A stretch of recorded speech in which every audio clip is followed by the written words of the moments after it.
The geopolitical landscape of the Middle East has been defined for decades by a profound and multifaceted rivalry between the Islamic Republic of Iran and the Kingdom of Saudi Arabia. This competition is often described as a Cold War of the Middle East, where two regional titans vie for ideological, religious, and strategic hegemony. Unlike traditional wars fought on a single front, this struggle spans across multiple nations, influencing the internal politics of Lebanon, Syria, Iraq, and Yemen. At its heart, the conflict is about more than just land. It is a battle for the soul of the Islamic world and the right to dictate the security architecture of the most energy-rich region on Earth. Today we will talk about how Iran and Saudi Arabia compete for control, so, before we start, make sure to hit the like button and subscribe to my channel. How Iran and Saudi Arabia compete for control. The competition for control begins with a fundamental clash of religious ideologies. Saudi Arabia views itself as the leader of the Sunni Muslim world, serving as the custodian of the two holy mosques in Mecca and Medina. This religious legitimacy is central to the Saudi monarchy's identity. Conversely, since the 1979 revolution, Iran has positioned itself as the vanguard of the Shia Muslim world and a champion of the oppressed against Western-backed monarchies. By exporting its revolutionary ideology, Iran seeks to appeal to Shia minorities across the Arab world, while Saudi Arabia counters by funding Sunni institutions and mosque networks globally. This sectarian framing turns every local political dispute into a broader religious struggle, making compromises nearly impossible. A primary method of competition is the use of asymmetric proxy warfare. Neither Iran nor Saudi Arabia desires a direct, conventional war, which would be economically devastating for both. Instead, they export their conflict to weak states. In Lebanon, Iran supports Hezbollah, a powerful paramilitary and political force that gives Tehran a Mediterranean foothold. Saudi Arabia has traditionally countered this by supporting Sunni political blocs and providing financial aid to the Lebanese state. In Syria, the rivalry reached a fever pitch during the civil war, where Iran deployed its own military advisors and Shia militias to save the Assad government, while Saudi Arabia provided significant backing to various opposition groups. This allows both powers to bleed their rivals' resources without ever firing a shot across their own borders. The Yemen conflict represents perhaps the most violent and direct manifestation of this competition. Saudi Arabia views the Houthi movement in Yemen as a direct extension of Iranian influence on its southern border. To prevent what it calls a Hezbollah-style entity from controlling the Bab el-Mandeb Strait, Riyadh launched a massive military intervention in 2015. Iran, meanwhile, has been accused by the UN and Western intelligence of providing the Houthis with advanced drone and missile technology. This setup allows Iran to threaten Saudi infrastructure, including oil refineries and airports, at a very low cost to Tehran, while forcing the Saudi military to spend billions of dollars on a conflict that has become a strategic quagmire. Economic warfare and oil diplomacy serve as another critical front in this struggle. Both nations are heavily dependent on oil exports, but they have historically pursued different strategies within OPEC. Saudi Arabia often favors price stability and maintains a massive spare capacity to influence global markets, often aligning its production levels with Western security interests. Iran, frequently under heavy international sanctions, seeks higher prices and has used its influence to bypass restrictions, often viewing Saudi oil dominance as a tool of Western. The competition extends to infrastructure as well.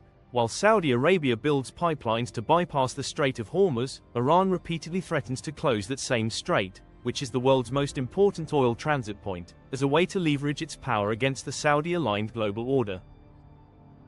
The struggle for Iraq is a central piece of the regional puzzle. Since the fall of Saddam Hussein in 2003, Iraq has transitioned from a Sunni-led bulwark against Iran to a Shia-majority democracy with deep ties to Tehran. Iran utilizes cultural, religious, and paramilitary ties to ensure that Baghdad remains within its orbit, effectively creating a land bridge from Tehran to the Mediterranean. Saudi Arabia, after years of withdrawal, has recently attempted a diplomatic charm offensive in Iraq, reopening borders and investing in energy projects to pull Baghdad back into the Arab fold. Controlling Iraq's political direction is essential for both, as it sits at the literal crossroads of the Persian and Arab worlds. Soft power and media warfare are the invisible tools of this competition. Both nations spend billions on international media outlets, such as Iran's Press TV and various Saudi-funded networks like Al Arabiya, to shape global and regional narratives. These platforms are used to highlight the human rights abuses of the rival, frame the other as an aggressor, and win the hearts and minds of the Muslim world. This information war ensures that even in times of relative military calm, the population of the Middle East remains polarized, with every news event being filtered through the lens of this existential rivalry.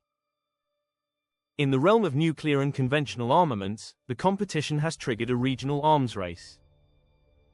Saudi Arabia is consistently one of the world's largest importers of high-tech Western weaponry, including fighter jets and missile defense systems. The kingdom has also signaled that if Iran ever achieves a nuclear weapon, Saudi Arabia will follow suit to maintain the balance of power. Iran, restricted by sanctions from buying modern jets, has instead focused on a massive domestic ballistic missile program and the development of suicide drones. This technological divergence means that the two powers are constantly evolving new ways to threaten one another, leading to a permanent state of high alert security. Diplomatic maneuvering within international organizations is a constant feature of their rivalry. Whether at the United Nations, the Arab League, or the Organization of Islamic Cooperation, OIC, both nations work tirelessly to isolate the other. Saudi Arabia often uses its vast wealth to provide aid packages to smaller nations in exchange for diplomatic support or the cutting of ties with Iran. Iran, in turn, builds axis of resistance, alliances with non-state actors and governments that feel marginalized by the Western-led order. This turns every international forum into a battlefield where votes are bought, sold, and contested based on the Riyadh-Tehran divide. The internal stability of each nation is also a target. Both powers are accused of meddling in the internal affairs of the other by inciting domestic unrest. Saudi Arabia has long been wary of its Shia minority in the eastern province, fearing they could be used as a fifth column by Iran. Conversely, Iran accuses Saudi Arabia of supporting separatist movements among Iran's ethnic minorities, such as the Kurds or the Baluchis, by threatening the internal fabric of the rival state. Both sides hope to keep the other two busy with domestic revolts to project power abroad. Finally, the shift in global alliances is currently redefining how these two compete, with the United States signaling a desire to pivot away from the Middle East. Both Iran and Saudi Arabia are looking toward China and Russia. The 2023 China-brokered deal to restore diplomatic ties between Riyadh and Tehran showed a momentary cooling of tensions. But the underlying competition for control remains. Even when they talk, they are competing for who can best position themselves in a post-American Middle East. The fundamental lack of trust, built over decades of proxy wars and vitriolic rhetoric, means that any peace is likely to be a tactical pause, rather than a true end to the competition for regional mastery. If you like this video and would like to see more like it, please give it the thumbs up. Leave a comment and click the button to subscribe.